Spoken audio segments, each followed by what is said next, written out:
አምላክ አይተኛም አያንቀላፋም የሚለውን ሄዶ ሲጠቅስልህ አቡ አይደር ልብ አድርገህ እግዚአብሔር አይተኛም አያንቀላፋም የሚለውን ጠቅሶልሃል። ያንተ ባይብል ነው ቁርአን አይደለም የጠቀሰልህ። አዲስ ኪዳን ጋር ይመጣልህና ኢየሱስ ክርስቶስ በባህር ላይ በጀልባ እየሄዱ እያሉ ደክሞት ተኝቶ አንቀላፍቶ ነበረ። ፒሮ ላይ ተኝቶ አውሎ ንፋስ ተነሳባቸው።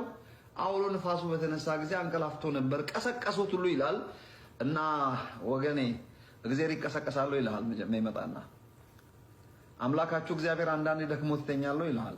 መልስ ምንድነው?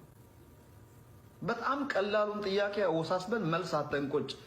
እኔ የሚገባኝን እናገራለሁ። የእነሱን ሪስፔክትፉል መሆን ፈልጋለሁ። ኢየሱስ ትራስ ተንተርሶ ተኝቶ ነበር ካለ እሺ እንዴት አድርገን አንድ አድርገን እንውሰደው? እንደውም እኮ ኃይለኛ ማዕበል ሲነሳ ምንድነው የሚለው? አንቅተውትም መምህር ስንጠፋ አይገድህም ምን ይላል? ማን ነው ከእንቅልፉ የቀሰቀሰው? ሐዋርያቶች።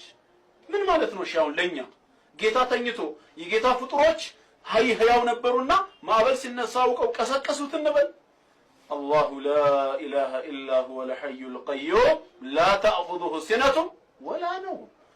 አላህ ከሱ በስተቀር በእውነት የሚመለክ አምላክ የለም። እንቅልፍም ማንገላጀት አትይዘው። እንቅልፍ ይቀር ማንገላጀት ለእንቅልፍ መግቢያ ሆኖ አንዳንድ ጊዜ እንዲህ እያልን የምንመለስበት የለም።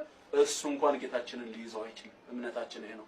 ለምን ጌታችን ለአንድ ሴኮንድ አንገላጀ ማለት ፍጥረት ጠፋ ማለት ነው።